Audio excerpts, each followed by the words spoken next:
বললেন তুমি কি গর্ভবতী? বলে হ্যাঁ হয়ে গেছি। তোমার উপর তো এখনই বিচার করা যাবে না, আগে সন্তানটা খালাস হোক। ডেলিভারি হবার পরে সঙ্গে সঙ্গে এসেছে।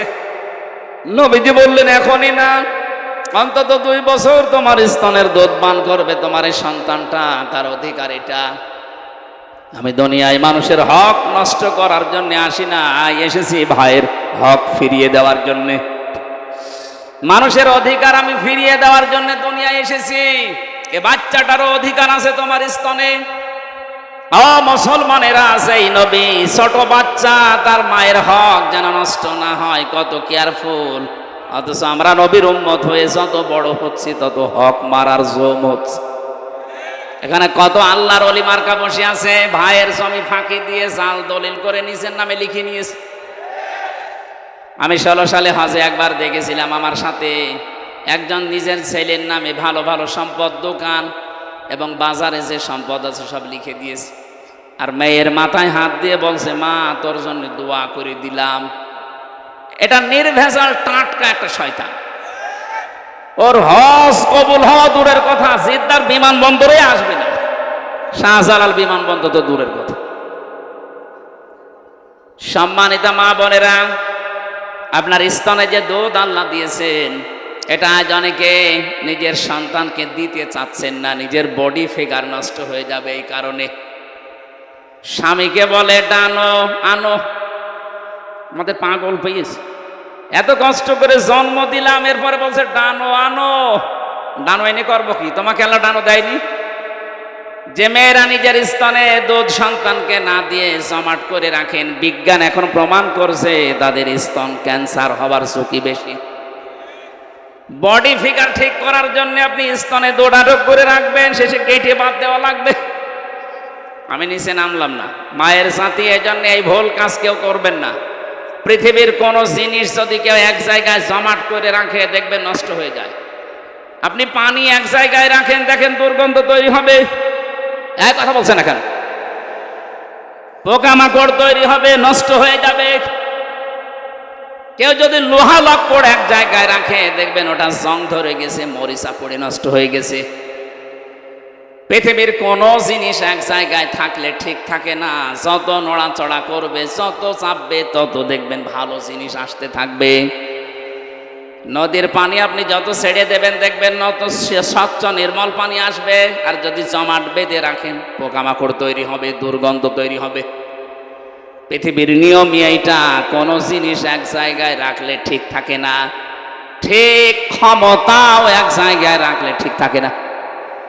এই জন্যে তো 15 বছরে এত গরম হয়েছে, ব্যারিস্টার আরমানের মতো মানুষকে 8 বছর আয়না ঘরে রেখে দিয়েছে। আমি 10 দিন মাত্র ছিলাম, আমি দেখেছি বহু দেওয়ালের উপরে লেখা আছে, মোবাইল নাম্বারটা লিখে নিচে লিখে দিয়েছে, ভাইরা যদি বাইরে কেউ যেতে পারেন তে নাম্বারে বলবেন যে আমি বেঁচে আছি। 2 বছর 5 বছর না, কেউ 8 বছর, কেউ 10 বছর, কাউকে 14 বছরের লোক আমি পেয়েছি। এখন এইরকম অপরাধের সাথে যারা জড়িত, ওরা যদি শুধু আস্তাগফিরুল্লাহ পড়েই বলে আমার মাফ হয়ে গেছে, কে বলেছে আপনাকে? আমি যে কথাটা বোঝানোর জন্য বলছিলাম, মেয়েদের আপনারা এই ভুলটা করবেন না। সামনে কিন্তু আপনার সন্তানের প্রতি আপনার মহব্বত আল্লাহ নষ্ট করে দেবে। কারণ স্তনে যে দুধ আল্লাহ দিয়েছে, এর ভেতরে আল্লাহ সন্তানের জন্য আল্লাহ মহব্বত ঢেলে দিয়েছেন। যদিও দুধ যদি মা পান না করায় মায়ের গোনা হবে না, কারণ এই দায়িত্বটা বাবার। নতুন মনে হচ্ছে না? এখানে আলেম নেই। সূরা বাকারা 2 নম্বর পারা 17 নম্বর পৃষ্ঠার 1ম নাম্বার লাইনের 233 নম্বর আয়াতে আছে, ওয়ালিদাতু ইরদি'না আওলাদাহুন্না হাওলাইনি কামিলাইনি লিমান আরাদা আইয়ুতিম্মার রাদা। আল্লাহ পাক বলেন, পৃথিবীতে আমি দায়িত্ব দিলাম সন্তানকে কমপক্ষে 2 বছর দুধ পান করানো লাগবে। এ দায়িত্ব মায়ের না বাবার?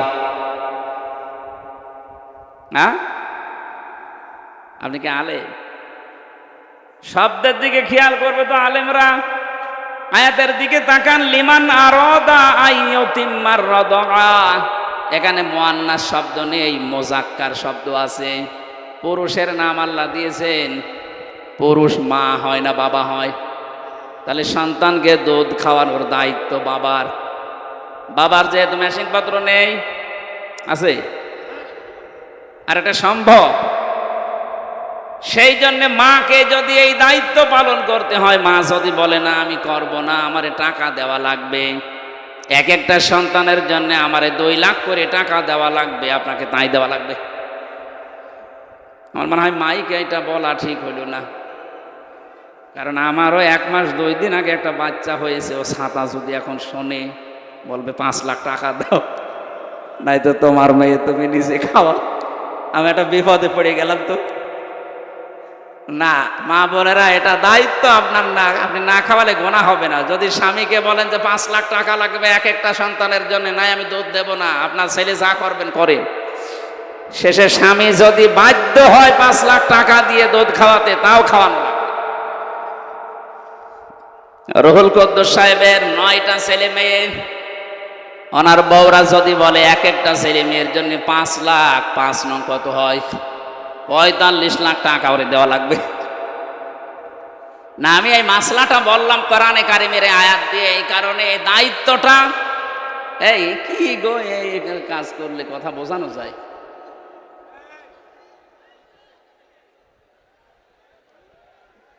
প্রত্যেকটা মাহফিলে আমার মনে হয় এই পালিয়ে গেছে যে তার অনুসারী কিছু আছে, তাছাড়া এত ডিস্টার্ব করে কোন কারণে? যারা এই দেশের বৈধ নাগরিক এখন, তারা তো ডিস্টার্ব করছে না, দেখেন তো সব কি নিশ্চয় হয়ে বসে আছে। ওরা মনে হয় ওই দলের লোক।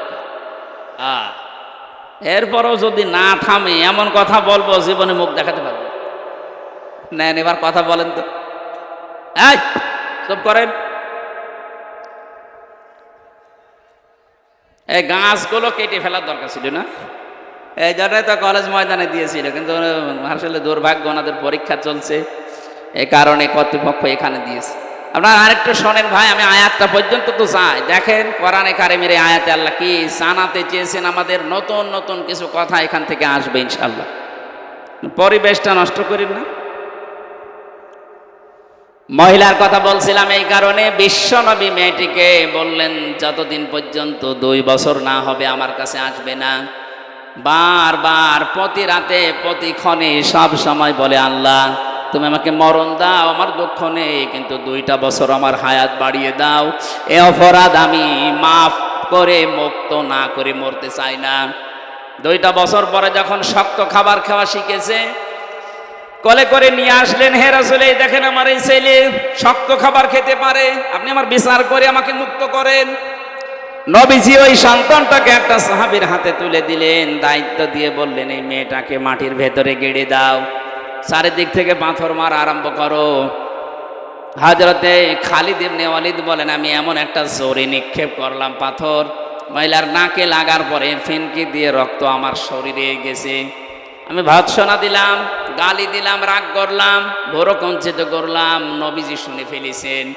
বিশ্ব নবীর কানে আওয়াজ যাবার পরে নবীজি বললেন, খালিদ থামো, এ কথা কখনো বলবা না। আমি নবী, তুমি নবী না। আমি যা দেখি তুমি দেখতে পাও না, আমি যা বুঝেছি তুমি বুঝতেও পারো না। আমি দেখতেছি, জিবরাইল আমাকে জানিয়ে গেল এই মহিলার যে কাকুতি মিনতি, যে তাওবা, এর যে শাস্তি দুনিয়ায় নেওয়ার জন্য এত আগ্রহ, আমার আল্লাহ এত বেশি পছন্দ করেছে এর তাওবাটা। যদি দুনিয়ায় কোনো জালেমও এইভাবে তাওবা করে, আল্লাহ তাকেও মাফ করে দেবেন না। সুবহানাল্লাহ পড়েছেন যারা, এবার হিসাব করবে। তো খেয়াল করে ভাই, আপনাকে আমার ওয়াজ শোনানোর জন্য এসেছে, এদিক সামনে চলে আসুন। ভালো করে শুনবেন, কেন এই হাদিসটা বললাম। জন্মের পর থেকে এগুলো শুনছেন আমি জানি, কিন্তু এখানে এই শিক্ষাটা আমরা অনেকে জানি না। প্রথম শিক্ষা হচ্ছে, নবীজি ওই মহিলাকে কিন্তু বলতে পারতেন যে তুমি আরব দেশের লোক, এই দেশে তো আরবি ভাষা মাতৃভাষা, তোমাকে আমি একটা দোয়া শিখিয়ে দেই, পড়লেই তোমার গুনাহ মাফ হয়ে যাবে। বলতে পারতেন না? উনি বলতে পারতেন যে আস্তাগফিরুল্লাহ রাব্বি মিন কুল্লি, পড়ে নাও একবার, তুমি যা করেছো মাফ হয়ে যাবে। নবীজি বলেন নাই, প্রথমে বলেছিলেন যে চেপে যাও, কাউকে বলবা না। কিন্তু মহিলা বলছেন না, আমি মুক্ত হতে চাই, এই গোনা থেকে আমি মুক্ত হতে চাই। তাহলে কিয়ামতে আল্লাহ যেন এই বিচার আর ডবল করে না করে। দুনিয়াতে কোনো অপরাধের শাস্তি যদি একবার হয়ে যায়, ওই অপরাধের জন্য আল্লাহ কিয়ামতে আর ডবল করে আদালত বসাবে না।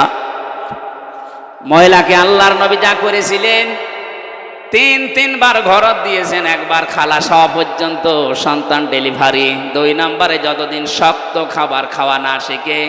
এই 2টা বছরের ভেতরে ওই মহিলার যে পেরেশানি ছিল, এই 2টা বছরের ভেতরে দুধ ছাড়া পর্যন্ত যত টেনশন পেরেশানি ছিল, আমার আল্লাহ এই পেরেশানি টেনশনের কারণে তার পেছনের অপরাধগুলো মাফ করে দিয়েছেন।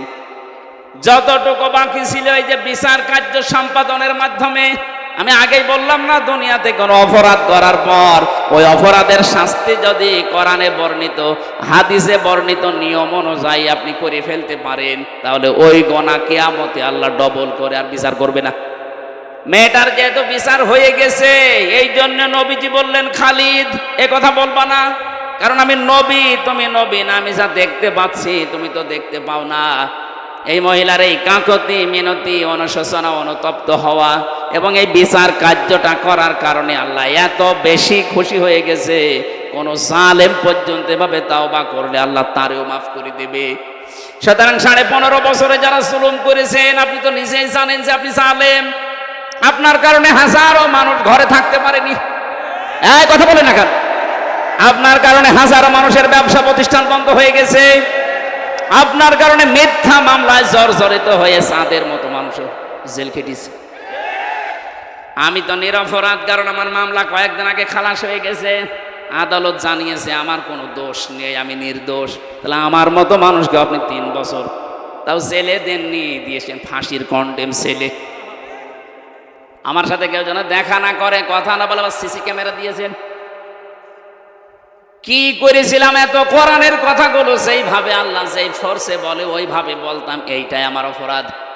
তাছাড়া আমি আপনার মেয়ের দিকে তাকিয়েছি, আর আপনার যে মেয়ে ওদিকে তাকানো যায়, কথা বলে না কেন? ওর যে মেয়ে তাকানোর মতো, তার নিজের স্বামী পর্যন্ত চলে গেছে, তো ওর দিকে আমি কি করে তাকাবো? আমি আপনার ঘর ভাঙি নাই, কেন গোপালগঞ্জে আমি এই জীবনে মাত্র একবার গেছি। ঘর ভাঙা দূরের কথা, এখন যারা ঘর ভাঙতেছে বিভিন্ন জায়গায়, আমি ওই যে বড় জালেম আর মাঝারি জালেমের কথা বলছি, ছোট জালেমগুলো বাদ দিন, বড় আর মাঝারি জালেমদের আমি আহ্বান জানাবো, এদের এই জায়গায় বসে বসে যেহেতু এদেশের জনগণের বিরুদ্ধে, আলেমদের বিরুদ্ধে ষড়যন্ত্র করত, কৌশল অবলম্বন করত, এখানে দুর্বিসন্ধি চালাতো, যেখানে মুসলমানদের বিরুদ্ধে ষড়যন্ত্র করা হয়, জায়গাটা গজবের জায়গা হয়ে যায়। এই জন্য এই বড় জালেম আর মাঝারি জালেমদের বাড়ি ঘর এগুলো আমার মনে হয় এখন জাতীয় টয়লেট বানিয়ে দেওয়া দরকার, কারণ এগুলো গজবের জায়গা। হাজিকে জিজ্ঞাসা করেন, একটা জায়গা আছে মুজদালিফা থেকে পার হওয়ার সময়টা গজবের জায়গা, খুব তাড়াতাড়ি যাওয়া লাগে। গজবের জায়গাগুলোতে আমরা থাকতে চাই না। অনেকে বলছো খুব দামি জায়গা, দামি জায়গা আবু জেহেলের বাড়ি চাইতে দামি জায়গা। আবু জেহেলের বাড়ি কাবা শরীফের পাশে। আমি কাবা প্রদক্ষিণ করার পরে 7 চক্কর দিলাম, বেশ ভালোই লাগছিল। হঠাৎ উপর দিয়ে ঘুরছি, ওই পাশে পেটে আমার ব্যথা। এক পুলিশকে ডাক দিয়ে বললাম, ইয়া হে ভাই, আমার এতক্ষণ তো ভালোই লাগছিল, এখন আমার পেটে ব্যথা করছে। পুলিশ আমার দিকে তাকিয়ে বলে, ইয়া হাজিউল হুজ্জা তাই না বিলাদুকা, হাজি দেশ কোথায়? যে তুমি বাংলাদেশ থেকে এসেছি। আমার ওনার ভাষা দিয়ে বলছে, আপনি জানেন না এটা কোন জায়গা? মানে না তো, আবু জেহেলের বাড়ি। আপনি এখনো পায়খানা না করে দাঁড়িয়ে আছেন, তাড়াতাড়ি করে পায়খানা করে দেখি আমার পেটের ব্যথা ভালো হয়ে গেছে। আল্লাহ আমাকে জানাতে চাচ্ছে, হামজা এত টাকা খরচ করে আসলে আর ওই শয়তানের মুখে পায়খানা না করে চলে যাবা, তাড়াতাড়ি কর। সারা বিশ্ব থেকে যে মানুষগুলো বাংলাদেশ দেখতে আসবে, আমার মনে হয় এই বড় জালেম মাঝারি জালেমদের বাড়িগুলো, এ রাজশাহীতেও যারা জুলুম করেছে, এগুলো জাতীয় টয়লেট বানিয়ে দেন, মানুষ এসে যেন পেটের ব্যথা দূর করতে পারে। আমি ইঙ্গিত দিলাম, কত দূর গেল আল্লাহ জানে আর আপনি জানেন।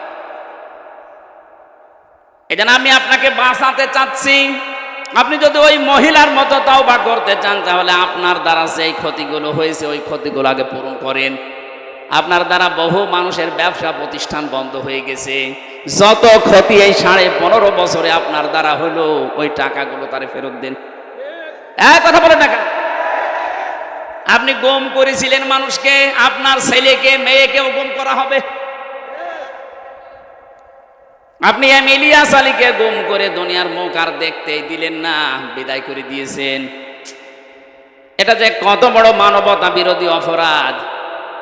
ওরা 53 বছর আগের মানবতা বিরোধী অপরাধের বিচার করে, অথচ রিসেন্টলি সবচাইতে বড় মানবতা বিরোধী অপরাধ ইলিয়াস আলী।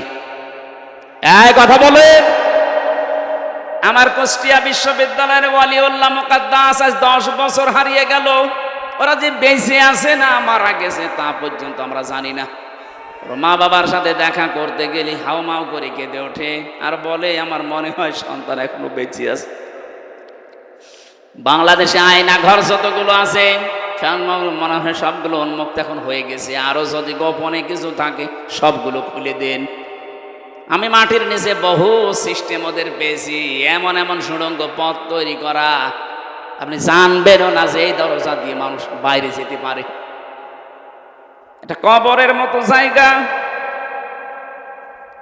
এটা এই অপরাধগুলো যারাই করেছিলেন, আপনাকে এই অপরাধ থেকে মুক্ত হওয়ার জন্য মাস্ট বি এই অপরাধের জন্য যে শাস্তি দুনিয়ায় আছে ওইটা আগে নেওয়া লাগবে। ওই মহিলার মতো উনি যেমন চেনার শাস্তি নিয়েছে, আপনি চুরির শাস্তি নেন।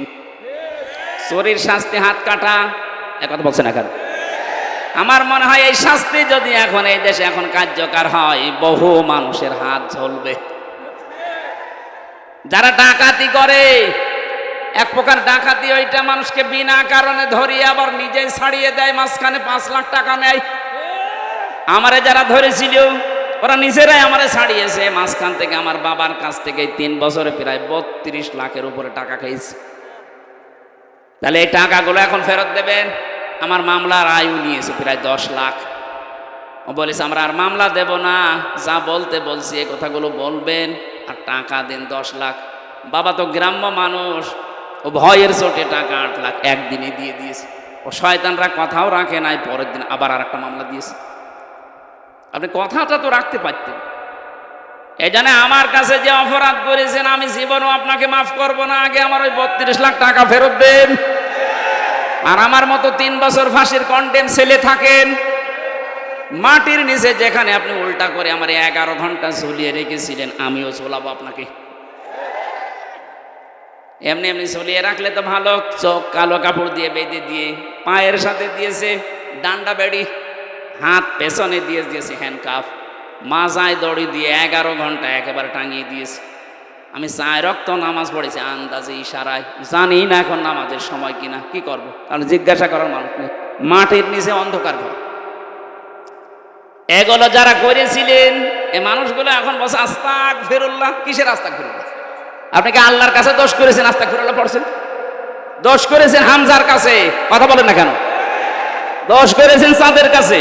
আগে আমাদের কাছে বলা লাগবে, এরপরে আমরা মন থেকে যদি বলে, আমরা মন থেকে বললে হবে না, আমার বউ মাফ করা লাগবে, কারণ তার অধিকার ছিল আমার প্রতি। আমার 2টা মেয়ে মাফ করা লাগবে। কথা বলেন। আমার ছোট মেয়েটা এখনো পর্যন্ত আমার চেনে না, ও 4 বছর হয়ে গেল, ডাক দিলেও কাছে আসতে চায় না। ও মনে করে এরকম হুজুর বহু আসে। কি একটা দুঃখ বলেন তো। হজে নিয়ে গিয়েছিলাম, এই যে হুজুর আমার সাথে ছিল, আমার কাছে আসতে চায় না। হুজুর জিনিসপত্র কিনে দেয়, খালোর কাছে। আর আমার যতটুকু বাস্তবে আমি দেখতে পাচ্ছি, এদেশের 18 কোটি মানুষের যদি আপনাকে মাফ করে দেয়, ব্যারিস্টার আরমানের বউ মাফ করবে না। মানুষ 2 দিন 5 দিন 1 বছর 2 বছর থাকতে চায় না, মহিলা 8 বছর ও জানেও না যে স্বামী বেঁচে আছে কিনা। এই সমস্ত অপরাধ থেকে মুক্ত হতে হলে আপনার দ্বারা যতটুকু যার যে পরিমাণ ক্ষতি হয়েছে ওই ক্ষতি আগে পূরণ করেন, এরপরে আস্তাগফিরুল্লাহ পড়েন। আমি আশা করছি আমার এই ছোট কথা আপনি বুঝে ফেলেছেন, তাহলে আপনি মাপ পাবেন। কিয়ামতে আল্লাহ আপনাকে ছাড় দেবে, তাছাড়া কিয়ামত পর্যন্ত আস্তাগফিরুল্লাহ পড়ে আপনার কোনো মাপ নেই। আল্লাহ আমাদেরকে এইভাবে তাওবা করার তৌফিক দিন, বলেন আমিন। আমরা সূরা আলে ইমরানের 83 নাম্বার আয়াতটা পড়েছি।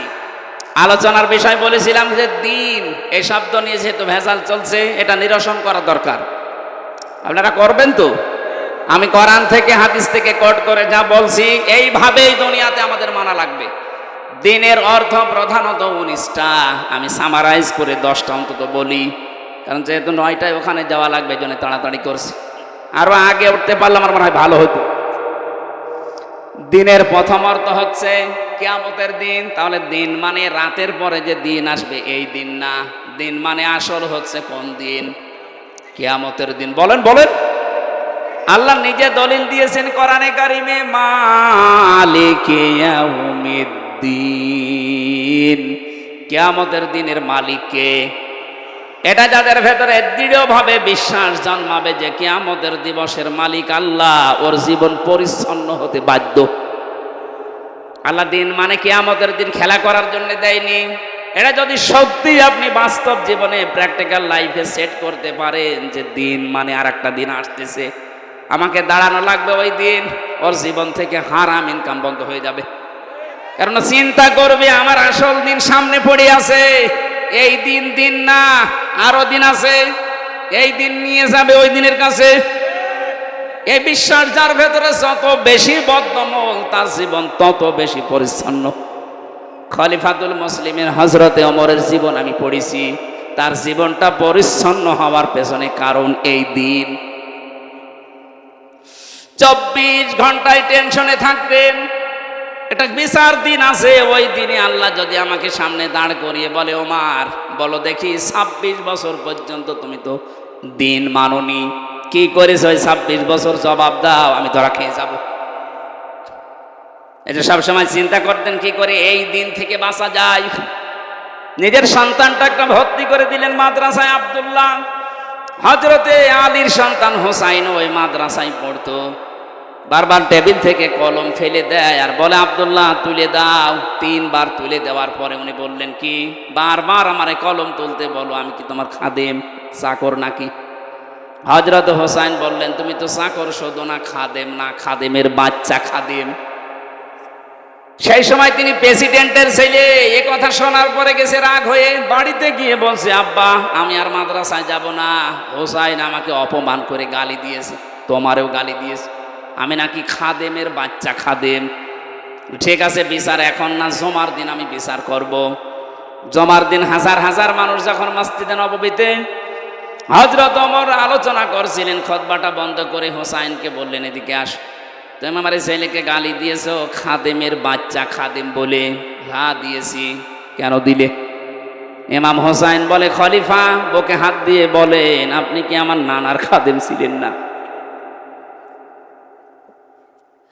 হযরত ওমরের কথা বন্ধ হয়ে গেছে, চোখ দিয়ে দরদর করে পানি ঝরছে। ডাক দিয়ে বলে হোসাইন আমি তো এভাবে চিন্তা করি নাই, আমি তো খাদেম ছিলাম, এই কথাটা তুমি লিখে দিতে পারবে? কাগজ কলম নিয়ে আসেন। ছোট মানুষ তো আবেগেই বলেছে কাগজ কলম নিয়ে আসেন। খেজুরের পাতা নিয়ে এসেছে, উনি লিখে দিলেন এ ওমর আমার নানার খাদেম ছিল, আমি দেখেছি, ইতি হোসাইন ইবনে আলী। সই করে দিলাম, যান। কাগজটা হাতে নিয়ে চমা খেলেন, ডাক দিয়ে বলেন নবীর সাহাবীরা বিচার হয়ে গেছে।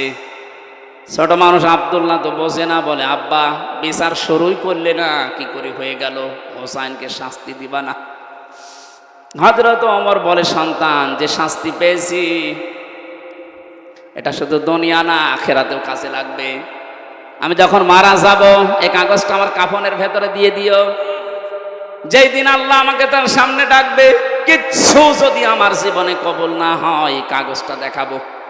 রব্বুল আলামিন কিয়ামতের এই কঠিন ময়দানে কোটি কোটি মানুষ আমার সামনে দাঁড়িয়ে আছে, এই কাগজটার দিকে একটু তাকাও। আমার জীবনের কিছু যদি তোমার পছন্দ না হয়, কাগজের দিকে লেখা আছে আমি নবীর খাদেম ছিলাম, এও ছিল আমার মাফ। তারা কিয়ামতের দিন নিয়ে কোন চিন্তায় ছিলেন, আর আমরা আছি কোন ধান্দায়? আমি একা একা মাঝে মাঝে যখন থাকি আমার আনমনা হয়ে যায়, মাঝে মাঝে মনে হয় আল্লাহ তুমি যদি বলো হামসা 2024 সালের অক্টোবর মাসের 31 তারিখ পর্যন্ত তোরে মাফ করে দিলাম, যা তোর কোনো বিচার নেই। শুধু নভেম্বর মাসের 1 থেকে 5 এই 5 দিনের হিসাব দিয়ে জান্নাতে চলে যা। আমি হামজার যা অবস্থা, এ 5 দিনের হিসাব দেওয়া সম্ভব না। আপনারা পারবেন না? আপনারা পারবেন? দিন, খালি নাম শুনে দিন, এটাতে কত ভয়ঙ্কর। বিশ্ব নবী নিজে প্রতিদিন কিয়ামতের এই ভয়াবহ হিসাব থেকে 100 বার আল্লাহর কাছে বলতেন, আল্লাহুম্মা ইউহাসাবু হিসাবান ইয়াসীরা, আল্লাহুম্মা হাসিবনি হিসাবান ইয়াসীরা। আল্লাহ তুমি যাই করো আমার সাথে অন্তত আমার হিসাবটা সহজ করে দিও। কিয়ামতের ময়দানে 3 প্রকার বিচার আল্লাহ করবেন। 1 নম্বরে আল্লাহর বিচারে কোনো অবিচার থাকবে না। আল্লাহর বিচারে কোনো অবিচার। আল্লাহ যদি ন্যায় বিচার করে কেউ জান্নাত পাবে না। কি কথা বলছেন এখন?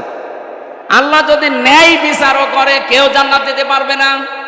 প্রশ্ন আসতে পারে, অবিচার নেই তার বিচার ব্যবস্থায়, ন্যায় বিচার করলেও জান্নাত পাবে না, তো করবে কি? একটা পদ্ধতি আছে। উনি যদি বলে বিনা বিচারে আমি তোরে মাফ করে দিলাম, এই লোকটা জান্নাত পাবে। আজকে বিশাল ময়দানে লক্ষ লক্ষ মানুষ নিয়ে আমি হামজা মুসাফির অবস্থায় আছি, মাজলুম অবস্থায় আছি, অসুস্থ আছি। যেহেতু মাজলুমের দোয়া, মুসাফিরের দোয়া, অসুস্থ মানুষের দোয়া নবীজি বলেছেন এটা কবুল হয়ে যায়। হাজারো হাজি নিয়ে, হাজারো গাজী নিয়ে দোয়ারা আয়োজক যারা এটা ঠিক করেননি। আরো আপনি জানেন যে আসলে লক্ষ লক্ষ মানুষ হয়, মিলাদের মতো জায়গা করেছে।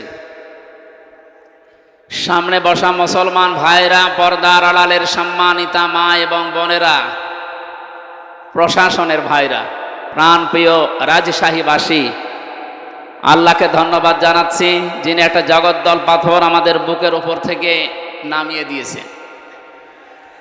আমরা অনেকে মনে করি ছাত্র জনতার আন্দোলনে, না, এটা আল্লাহর নিজের কারিশমা ছিল।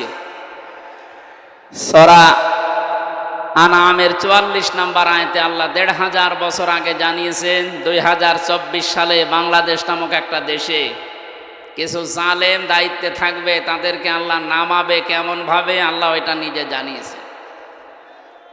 আল্লাহ রাব্বুল আলামিন বলেন, হাত্তা ইযা ফারিহু বিমা উতু, যখন ওই মানুষগুলো আল্লাহর দানকৃত শান্তি, স্বস্তি, ক্ষমতা পাওয়ার, টাকা পয়সা নিয়ে আনন্দে ছিল, আখাযনাহুম বাগতাতান, হঠাৎ করে আমি আল্লাহ নিজে তাদেরকে পাকড়াও করলাম।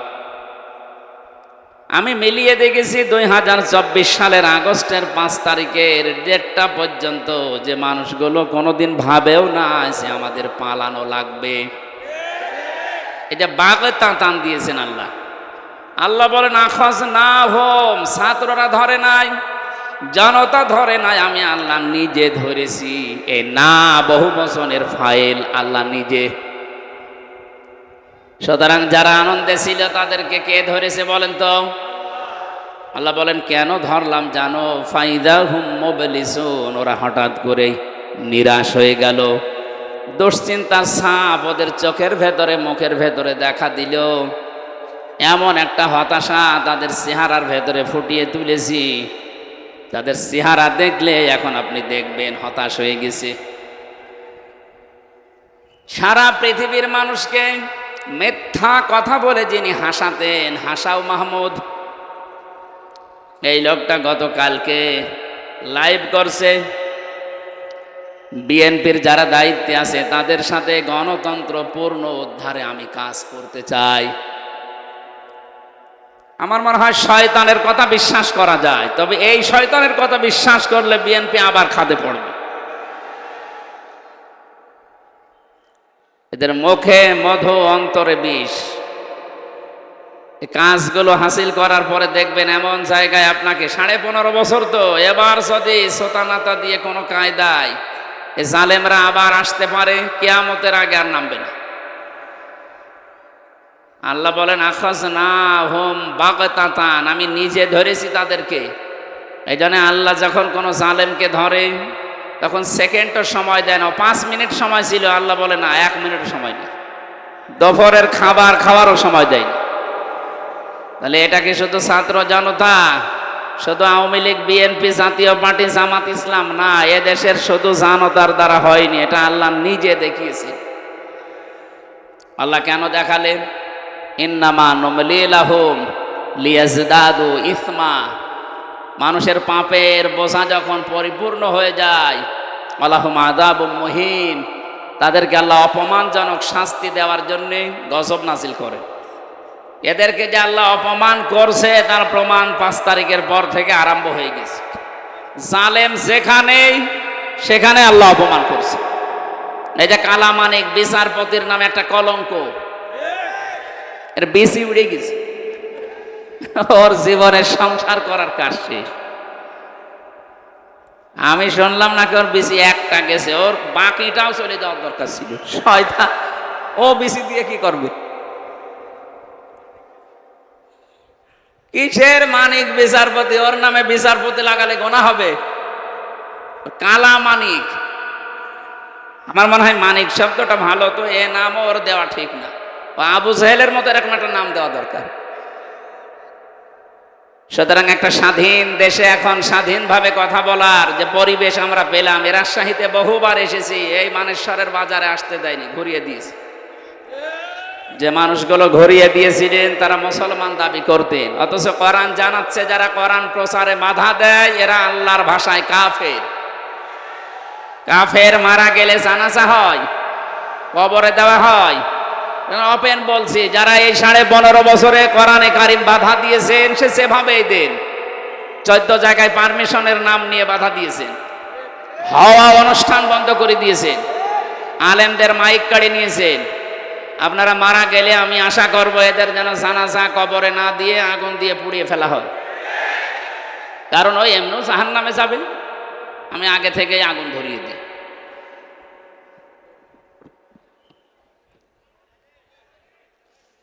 যে আল্লাহ আমাদেরকে কোরআনে কারিম শোনার জন্য একটা সুন্দর, স্বচ্ছ এবং নির্মল পরিবেশ দিয়েছেন, এটা এখন ইবাদত চলছে। আপনি যাই মনে করেন এটা ইবাদত চলছে। কি চলছে বলেন তো? এই ইবাদতে যারা শামিল হলেন বলেন আলহামদুলিল্লাহ। এখানে আসা সবার ভাগ্য হয়নি। বহু মানুষ আমি রাস্তায় দেখেছি, সেই আসছিলাম ভবানীগঞ্জ থেকে, বিশেষ করে এই যে এখান থেকে 8 কিলোমিটার আগে থেকে আমি রাস্তার মাইল পোস্ট দেখছিলাম, সব জায়গায় শুধু মানুষ আর মানুষ। এ পর্যন্ত অনেকে আসতে পারেন না, হয়তো মাইকের আওয়াজও তাদের কানে এ পর্যন্ত যাবে না। যারা এসেছি আল্লাহ আমাদেরকে অবশ্যই কোরআন এবং হাদিসের নির্দেশ অনুযায়ী আমি দেখতে পাচ্ছি আমাদেরকে ভালোবেসেছেন। এক ড্রাইভার যাচ্ছিল তার মালিকের সাথে কনসার্টের অনুষ্ঠানে। কোথায়? কনসার্ট দেখার জন্যে। ড্রাইভারটার ভেতরে আল্লাহর ভয় আছে, এই জন্যে মালিককে বলছে, স্যার আপনি একটু আমার সময় দেন, আমি একটু ফরজ নামাজটা পড়ে আসি, আজান হয়ে গেছে, হাইয়া আলাস সালাহ হাইয়া আলাল ফালাহ। সফলতা পেতে হইলে এখন আমাকে সেজদা দেওয়া লাগবে। যদিও আমরা অনেক মুসলমান এটা বুঝি না, সফলতা তালাশ করি নামাজ বাদ দিয়ে অন্য জায়গায়। যার জীবনে নামাজ নেই সে সফল হতে পারবেন না। চিন্তা করছে এ তো আর একটা ঝামেলা আমার ঘাড়ে দিয়ে দিল, আমি তো নিচে নামাজ পড়িই না, আবার এদের নিষেধ করবো, সে তো আর এক ঝামেলা হবে। দুনিয়াদার মানুষ যারা, তাদের কাছে নামাজ একটা ঝামেলাই মনে হয়। কথা বলে না কেন? না, এই কথা ঠিক আছে, নামাজ আসলেও একটা ঝামেলা। কোরআনে কারীম জানিয়েছে ওয়াস্তাঈনু বিস-সাবরি ওয়াস-সালাতি ওয়া ইন্নাহা লাকাবীরাতুন ইল্লা আলাল খাশিঈন। তোমরা সাহায্য চাও আল্লাহর কাছে নামাজ এবং ধৈর্যের দ্বারা। এই পৃথিবীতে নামাজ একটা কঠিন, একটা ভারী বিষয়, কিন্তু তাদের জন্য না যে মানুষগুলো তাদের রবকে ভয় করে চলে। যত কঠিন হোক না কেন, যারা আল্লাহকে ভয় করে মাস্ট বি তারা সময় হলে নামাজ পড়বেই। রাজশাহী বাসী লোকটা নামাজ আদায় করার পর চিন্তা করছে, আমার মালিক তো বাইরে দাঁড়িয়ে আছে, ওনার তো গুরুত্বপূর্ণ কাজ না, উনি কনসার্টে যাবে, দেখে আমি আল্লাহর তাসবিহগুলো একটু আদায় করে যাই। সাহেব বসে চিন্তা করছে এত দেরি হবে কেন, সবাই বেরিয়ে চলে যায়, বেটা করে কি? জালানার ফাঁকা দিয়ে উকি মেরে দেখে ও কর গুনতেছে, আঙ্গুল গুনতেছে। চিন্তা করে, আল্লাহ এ কি করলাম? এরা মাঝে মাঝে বাজার করতে পাঠায়, এক মাসে কত টাকা আত্মসাৎ করেছে সব একেবারে নিরিবিলি হিসাব করছে।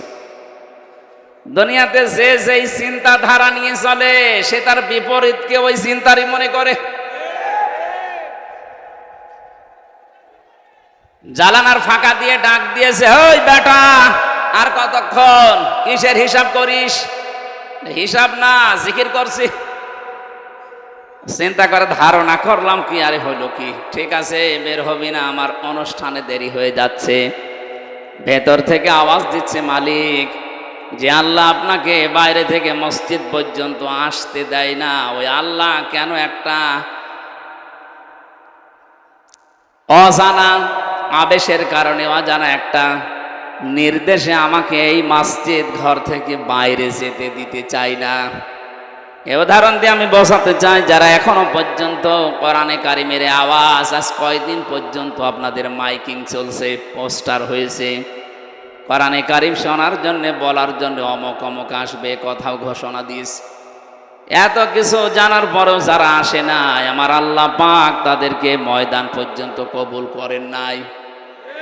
অন্তত আমরা যারা আজকের এই সর্বশ্রেষ্ঠ ইবাদত কোরআনের এই অনুষ্ঠান, নবীজির ভাষায় আফদালুল ইবাদাতি তিলাওয়াতুল কোরআন, সেই হিসাবে এই উত্তম অনুষ্ঠানে যারা এসেছি, যেভাবে এসেছি, আল্লাহ যেভাবে আমাদেরকে নিয়ে এসেছেন, আমরা আশা করছি আল্লাহ আমাদের প্রতি একটু বেশি দয়া দেখিয়েছেন। বলেন আলহামদুলিল্লাহ।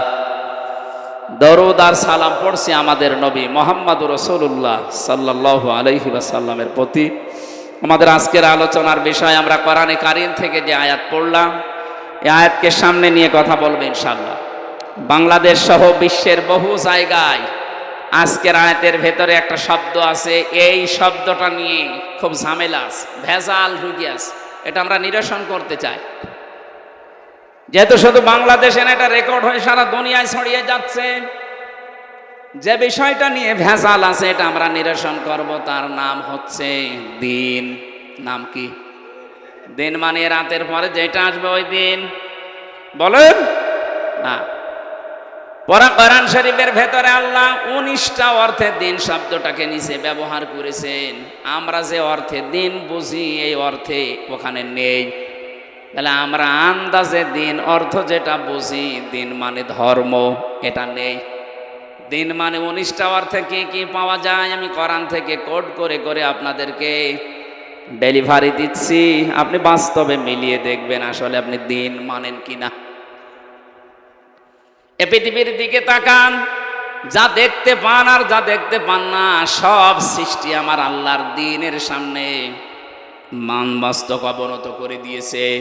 আফা গায়রা দীনিল্লাহি ইয়াবগুন ওয়ালাহু আসলামা মান ফিস সামাওয়াতি ওয়াল আরদ তাওআন ওয়া কারহা ওয়া ইলাইহি ইরজাউন। আল্লাহ পাক বলেন, হে পৃথিবীর মানুষেরা, তোমরা কি আমার বিধান বাদ দিয়ে দুনিয়ার অন্য কোনো নিয়ম নীতি বিধান তালাশ করো নাকি? অথচ আসমান আর জমিনে যা আছে, ইচ্ছায় অনিচ্ছায় আমি আল্লাহর দ্বীনের সামনে, আমার সামনে মাথা নত করে দিয়েছি। সবাইকে আমার কাছে ফিরে আসা লাগবে।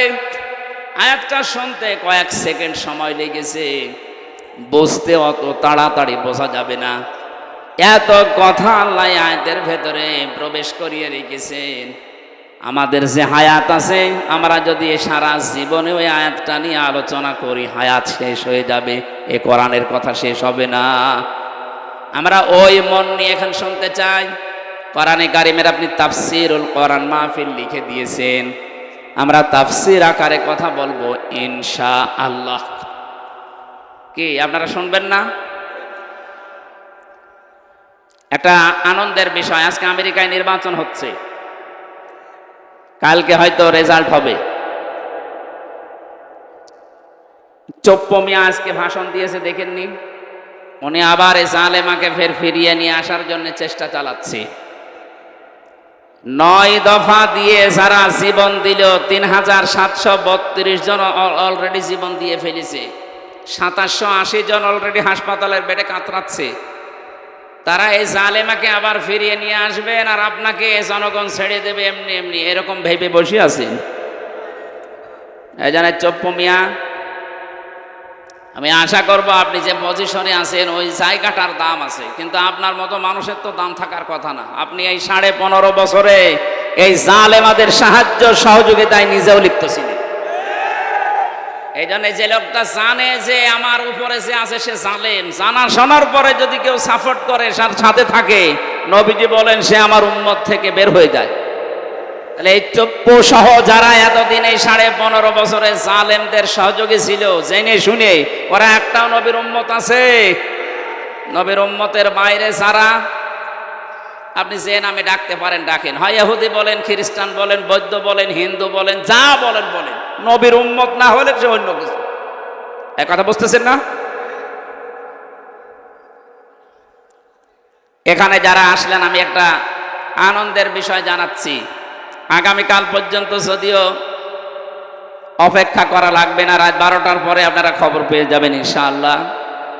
আশা করছে আনন্দের কিছু আসবে, যেহেতু জালেমা যিনি পালিয়েছেন তার আবার বন্ধু হয় এই ট্রাম্প। আপনারা সে সরাসরি হোক আর গোপনে হোক বন্ধু হয়। স্বামীর বাড়িতে থাকার পরে যদি কেউ বন্ধুর সাথে খুব বেশি আলোচনায় লিপ্ত হয়, ও স্বামীও ওই রকম। কথা বলেন না কেন? উনি এখন বাইরের বিভিন্ন মোড়লদের কাছে ধর্ণা দিচ্ছে বিভিন্ন কায়দায়। এদেশে বিভিন্ন মানুষের কাছে মোবাইল করে না, ফোন রেকর্ড ফাঁস করে, এগুলো সব কিন্তু এদেশের জনগণ এখন বুঝে ফেলেছে। নিজেই কল দেয়, নিজেই রেকর্ড করে, নিজে এডিটিং করে, নিজেই ছেড়ে দেয়। ও মনে করছে দেশের মানুষ এখনো এরকম বোকা আছে। আপনি যদি ডালে ডালে বেড়ান, এদেশের মানুষ এখন পাতায় পাতায় বেড়াচ্ছে। সব বুঝে ফেলি আমরা। কথা বলেন না কেন? উনি এখন ছড়িয়ে বেড়াচ্ছে বিভিন্ন জায়গায় যে আমি নির্বাচিত সরকার, আমাকে উৎখাত করা হয়েছে। এটা ডাহা মিথ্যা কথা। উনি যে নির্বাচিত ছিল এ কথা কুকুরও বিশ্বাস করবে? আপনি কুকুরকে ডেকে জিজ্ঞাসা করেন যে 15.5 বছরে যারা ছিল তারা কি নির্বাচিত না অবৈধ? ও এক বাক্যে যদি কথা বলতে পারে বলবে অবৈধ, আর যদি কথা বলতে পারে না এজন্য দেখবেন হাসবে। কথা বলছে না?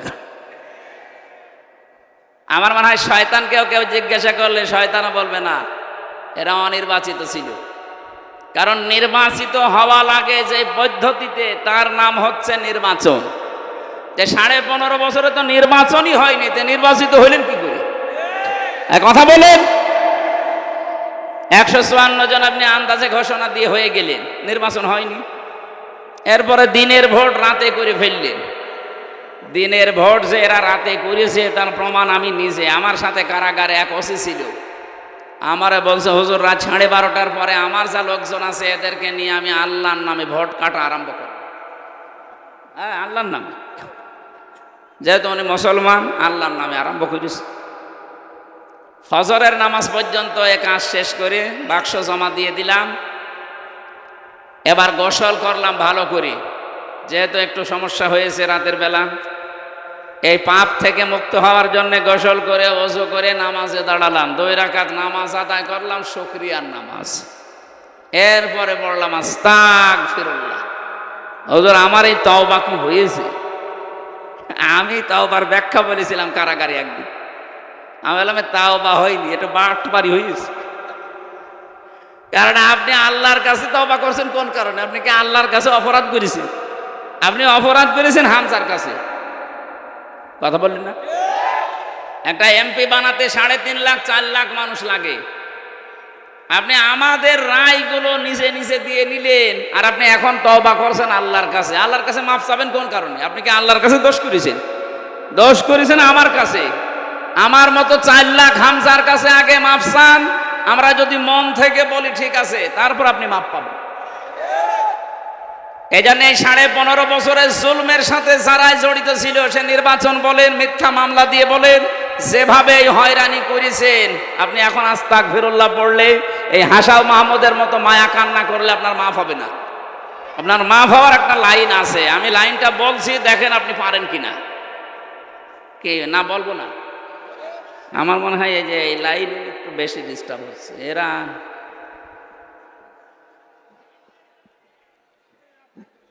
এই আপনারা দেখতে পাচ্ছেন না? আমি দেখতে পাচ্ছি, দেখার দরকার নেই। আপনি কি দেখবেন? কি আমার কি পরিমরের মতো জিনিসপত্র আছে?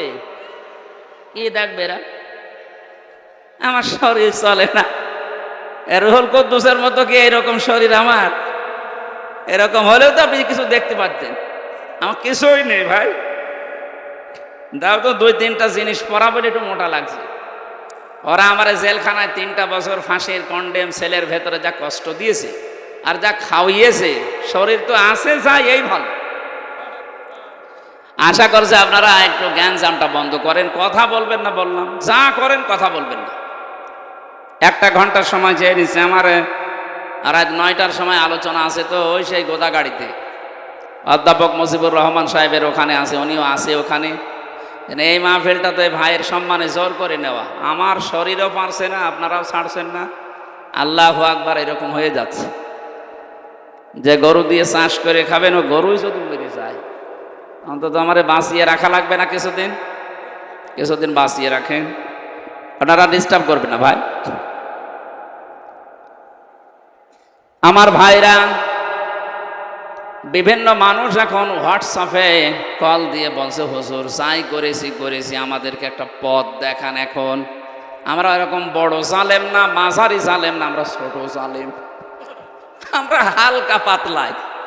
তো অন্তত আমাদেরকে যেন যেভাবেই হোক একটু পরিষ্কার করা যায়, সেই কথাগুলো বলবেন। হ্যাঁ, তাদেরকে বলছে, এটা রেকর্ড হচ্ছে। যারা ছোট জালেম আছেন, মাঝারি আর বড় জালেম, তাদের আমি চাই এই দেশে যারা বড় জালেম আর মাঝারি জালেম, তাদের তালিকা করে করে মোড়ে মোড়ে টাঙিয়ে দেন। হ্যাঁ, কথা বলছেন? কিয়ামতের আগে জালেমরা যেন শর্ট করে ঢোকা, কিসের কিয়ামতের আগে যেন ঢুকতে না পারে, শর্ট করে ঢুকে পড়বে। শর্ট করে যদি ঢুকতে চান, যে অপরাধ করেছেন ওই অপরাধের শাস্তি আগে নেওয়া লাগবে। আমারে 2টা মামলা দিয়েছিল 3 বছর, ওনার মামলা 130টা। 3 বছর করে হলেও 130কে 3 দিয়ে গুণ দেন তো, 390। এত বছর আপনি আগে থাকবেন, তারপরে বলবেন আমি আসতেছি। আমি জানি এতদিন আপনি বাঁচবেনও না, কব্বরে চলে যাবেন। কথা বলেন না কেন? এমনি যে হায়াতে আছেন, আমাদের হায়াত নিয়ে বেশি আছে। কি বাংলাদেশের গড় আয়ুষা, সেই হিসাবে ওনার বয়স পার হয়ে যায়নি? তা আমাদের হায়াত নিয়ে আপনি বেশি আছেন, হাওলাত নিয়ে। এরপরও আপনি আশা করে 41 সাল টার্গেট দিয়েছিলেন, যাক টার্গেট আল্লাহ মিস করে দিয়েছে। আর আল্লাহ যেটা মিস করে দেয়, ওইটা আর কাউকে পূরণ করতে দেওয়ার মতো আমি পাইনি। কারণ এই পৃথিবীতে যত স্বৈরাচার পালিয়েছে, কোন স্বৈরাচার আবার ফিরে এসেছে ইতিহাস দুনিয়ায় নেই। 850 বছর আগে পালিয়েছিল লক্ষণ সেন, আর এত বছর পর পালিয়েছে ওনার নাতি। কথা বললেন না কেন? আমি নাতি বলছি এই কারণে, আমার ফাঁসি চাই। এই বইটা পড়েন তো। আমি মেজর ডালিম বলছি, এই বইটা পড়েন। এতদিন বন্ধ ছিল, এখন তো পাওয়া যাচ্ছে, পড়ে দেখেন। উনি যে নাতি লক্ষণ সেনের, এটা প্রমাণ হয়ে যাবে। কারণ বাবা মা দাদা দাদি, এই যে উপর পূর্বপুরুষ যারা, সব ওই রকমই ছিল। আমি আর নিচে নামলাম না। এরপরেও যদি কেউ না বোঝার ভান করে থাকেন, এদিকে আসেন, কানে কানে বলছি। রাজশাহীবাসী,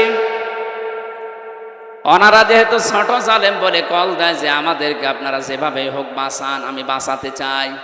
আমি চাই না আপনি মরণের পরে আবার ধরা খান। বড় জালেম যারা, মাঝারি জালেম, ওরা তো আল্লাহর মামলার আসামি, ওদেরকে বাঁচানোর পদ্ধতি দুনিয়ায় নেই। যারা এই 15.5 বছরে জুলুম করেছেন, ভোট দিতে দেননি, মানুষকে রায় দিতে দেননি, তার অধিকার নষ্ট করে দিয়েছেন। এখন যদি আপনি, এখন 18 কোটি মানুষ বাংলাদেশে আছে, এদের কাছে মাফ চাইলেন, এরা মাফ করে দিল। কিন্তু 15.5 বছরে যারা মারা গেল, আপনি তাদের কাছে মাফ চাবেন কি করে? কথা বলেন না কেন? কত বড় মারাত্মক অপরাধ করে ফেলেছেন বলেন তো। আপনার দুনিয়াও শেষ, আখেরাত তো শেষ হয়েই গেছে। জালেমদের আর কোনো বাঁচার পথ নেই।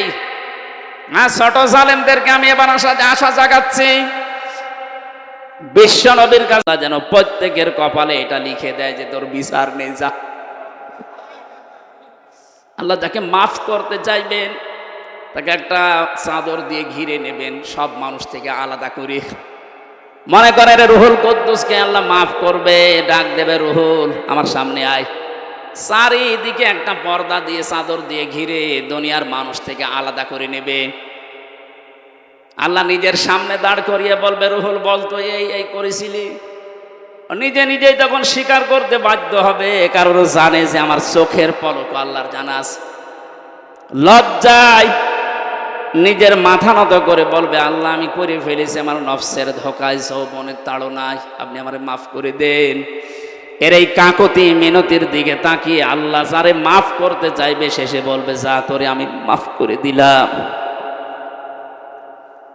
যত মানুষ আজকের এই কোরআনের অনুষ্ঠানের সাথে জড়িত, যতটুকুই আপনি এগিয়ে এসেছেন এই ওসিলা করে আল্লাহ যেন কিয়ামতে আপনাকে এরকম গোপনে মাফ করে দেন, বলেন আমিন। জানে দিনের এই বিশ্বাসটা পরিপূর্ণ বদ্ধমূল করা লাগবে আমাদের অন্তরে। হযরত ওমর তিনি জান্নাতের একটা সার্টিফিকেট দুনিয়ায় থাকতে পেয়ে গিয়েছিলেন, যে 10 জন মানুষ শোনেন যে জান্নাতের গ্যারান্টি প্রাপ্ত, তার ভেতরে তিনি 2 নাম্বার। তার যদি এই চিন্তা থাকে দিন নিয়ে কিয়ামতের দিন, তাহলে আমাদের কত চিন্তা থাকা দরকার বলেন তো। মা তাজালু কাদামা বানি আদম আবদি ইয়াউমাল কিয়ামাতি হাত্তা ইসালান খামসিন আন উমরিহি ফিমা আফনা ওয়া আন শাবাবিহি ফিমা আবলা ওয়া মালিহি মিন আইনা ইকতাসাবাহু ওয়া ফিমা আনফাকাহু ওয়া আন ইলমিহি মাযা আমিলা ফিহি। মুত্তাফাকুন আলাইহি। বুখারী মুসলিমের যত হাদিস, নবীজি বলেন হযরত ইবনে আব্বাস থেকে বর্ণিত, কিয়ামতে আল্লাহ বিচার যখন শুরু করবেন বান্দাকে অন্তত 5টা প্রশ্ন জিজ্ঞাসা করবে। এর সঠিক জবাব দেওয়ার আগে কেউ সামনেও যাবে না পেছনেও যাবে না, জায়গায় দাঁড়িয়ে থাকবে। তার প্রথমেই জিজ্ঞাসা করবে তোর একটা জীবন দিয়েছিলাম, আমার 33 বছর বয়স এখন, আমারে বলবে হামজা তোর 33 বছরের একটা জীবন দিয়েছিলাম, কি করে কাটালি বলতো। 2 নম্বরে তোর একটা যৌবন কাল দিয়েছিলাম, 15 বছর থেকে 45 বছরে একটা যৌবন কাল, কি করে কাটিয়েছি বল। এটা হিসাব যদি দিতে না পারিস আমার যে বানানো জান্নাত তোর কপালে নেই। 3 নম্বরে বলা হবে অর্থ সম্পদ কোন কোন রাস্তা দিয়ে উপায় করলি বল। রাজশাহীবাসী আপনাকে আমি সত্যিই ভালোবাসি, এই জন্য গোপন কথাটা বলছি। আর সিন্ডিকেট করে করে বাজারে মূল্য বাড়িয়ে দিচ্ছেন অনেকে, আপনার এই সিন্ডিকেটের কারণে আপনি হচ্ছেন আল্লাহর কাছে জালেম। যারা সিন্ডিকেট করে মূল্য বাড়িয়ে দেয় তারা আল্লাহর কাছে জালেম। তিরমিজির হাদিস। আপনার এই অবৈধ টাকা অবৈধ পয়সা ভোগ করার জন্য আপনার মেয়ে আপনার ছেলে আপনার বউ 2 পায়ে খাড়া আছে, কিন্তু এই অবৈধ টাকার জন্য যে গুনাহ যে অপরাধ যে শাস্তি হয়ে গেল এটা কিন্তু ওরা ভোগ করবে না। আপনি একটু আজকে রাত্রে জিজ্ঞাসা করেন তো তোমাদের জন্য কিন্তু এগুলো করতাম, ওরা বলবে করেছেন তাই কি, আমরা ভোগ করতে রাজি আছি কিন্তু পাপ নিতে রাজি নেই। তাহলে এইরকম পাগলামি করা ঠিক হবে? কাদের জন্য কি করছি তারাই যদি স্বীকার না করে নিতে না চায়, সুতরাং আমরা এই পাগলামি যেন না করি।